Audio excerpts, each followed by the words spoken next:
Hello दोस्तों, मैं सरफराज अहमद और आप देख रहे हैं फैक्ट्स बात। आज इंसान साइंस की वजह से काफी विकसित हो चुका है, लेकिन आज भी कुछ ऐसे सवाल हैं जिनका साइंस के पास कोई सटीक जवाब नहीं है। जैसे दुनिया के सबसे पहले इंसान कौन थे और कहां से आए थे? क्या हम बंदरों से इंसान बने हैं?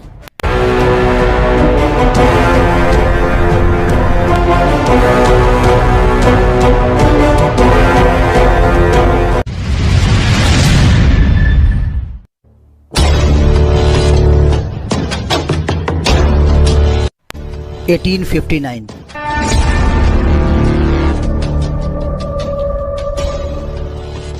चार्ल्स डार्विन ने अपनी किताब on the origin of species bye means of nature में लिखा कि धरती पर जिंदगी यानी हम इंसान और तमाम मखलूकात यानी जानवर, पेड़ पौधे सब इत्तेफाक से वजूद में आ गए।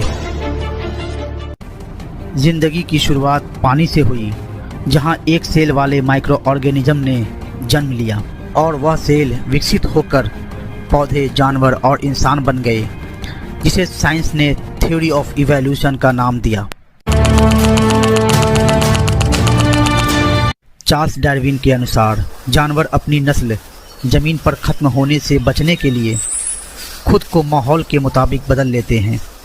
मिसाल के तौर पर कहा जाता है कि कुछ जमीनी जानवर करोड़ों साल पहले पानी के जानवर यानी मछली की शक्ल में थी, लेकिन किसी वजह से उनको अपनी जिंदगी एक लंबे अरसे तक जमीन पर गुजारनी पड़ी, जिसकी वजह से उनके पाँव निकल आए और उनकी शक्ल पहले मेंढक और मगरमच्छ फिर अलग अलग जानवरों में तब्दील हो गई। इसी तरह डार्विन के मुताबिक इंसान बंदरों की नस्ल होमो सेपियन से है। डार्विन का कहना था कि करोड़ों वर्ष पूर्व ये बंदर पेड़ों पर रहा करते थे, लेकिन जब पेड़ों पर खाना खत्म हुआ तो खाने की तलाश में जमीन पर उतरकर चलने फिरने लगे, जो कि अपने माहौल की वजह से बदलकर इंसान में तब्दील हो गए। पर दोस्तों, ये बात याद रखें कि डार्विन को इस वक्त बायोलॉजी और डीएनए का बिल्कुल पता नहीं था। डीएनए जो कि हर जानदार का बिल्डिंग ब्लॉक होता है, यानी ये डिज़ाइन करता है कि इंसान का बच्चा इंसान बनेगा और जानवर के बच्चे को जानवर पैदा होना है, जो एक कोड की सूरत में हर जानदार अपने माँ बाप से विरासत में हासिल करता है। दोस्तों, मेरा एक सवाल है कि अगर इंसान इवोल्यूशन का प्रोसेस पूरा करता हुआ बंदर से बना है, तो आज के इंसान करोड़ों सालों से इंसान ही क्यों हैं? विकसित होकर कोई दूसरी मखलूक क्यों नहीं बन जाते? और अगर हमारे पूर्वज बंदर थे, तो आज के बंदर विकसित होकर इंसान क्यों नहीं बन जाते?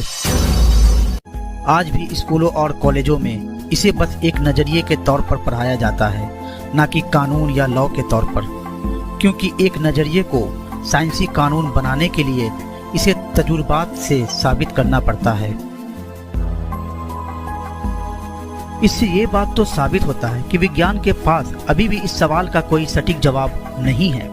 लेकिन अल्लाह सुब्हाना व तआला ने कुरान में फरमा दिया है कि इंसानों के माँ बाप जहाँ से इनका डीएनए नस्ल दर नस्ल आगे बढ़ता गया और इंसानी नस्ल आगे बढ़ी, वह अम्मा हव्वा और हजरत आदम अलैहिस्सलाम से आगे बढ़ा, जो कि इंसानों के असल माँ बाप है, यानी हम किसी जानवर की इब्तिदाई शक्ल नहीं। क्या ये सब कुछ साबित करने के लिए साइंस टाइम के अंदर पीछे जाएगी, जो कि पॉसिबल नहीं है। इसलिए जो थ्योरी चाहे अपनी मर्जी से दे तो सकती है, लेकिन इस बात को साबित नहीं कर सकती, क्योंकि कुरान पाक में जगह जगह पर हजरत आदम अलैहिस्सलाम का मिट्टी से बनना, इनका जन्नत में ठहरना और फिर जमीन पर उतारे जाने का जिक्र मौजूद है। इसके अलावा कुरान पाक में हजरत ईसा अलैहिस्सलाम की बिना बाप के पैदाइश को हजरत आदम अलैहिस्सलाम की मिसाल बयान करके कहा गया, जिन्हें बगैर माँ के पैदा किया गया। और चैप्टर नंबर 2 वर्स 30 में अल्लाह सुब्हानहू व तआला ने फरमाया, याद करो उस समय को जब अल्लाह ने फरिश्तों से कहा कि मैं जमीन पर एक खलीफा यानी नई मखलूक यानी इंसान को बनाने वाला हूँ। तो फरिश्ते कहने लगे कि या अल्लाह तू जमीन पर ऐसे शख्स को पैदा करेगा जो जमीन में फसाद करता फिरे। हालांकि हम तेरी इबादत, तारीफ और तस्बीह करते हैं और तेरी पाकीज़ की बयान करते हैं। तब खुदा ने फरमाया कि इसमें कोई शक नहीं कि जो मैं जानता हूँ तुम नहीं जानते। तो इस तरह ये तमाम कुरानी आयत ये साबित करती है कि इंसान बनाया गया है, ये कोई जानवर की नस्ल से नहीं। लेकिन दोस्तों इस आयत में फरिश्ते ने अल्लाह सुब्हानहू व तआला से कहा कि तू जमीन पर ऐसी मखलूक बनाएगा जो दुनिया में फसाद करे।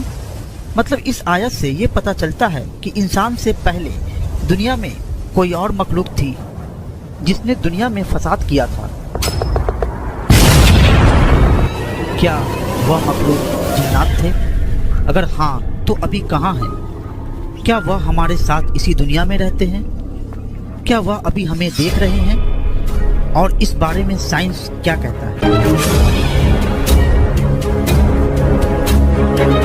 और मेरे चैनल को सब्सक्राइब करें ताकि आप लोगों को मेरे लेटेस्ट वीडियो के नोटिफिकेशन सबसे पहले मिल सके। तो फिर मिलते हैं अपने नेक्स्ट वीडियो के साथ। अल्लाह हाफिज।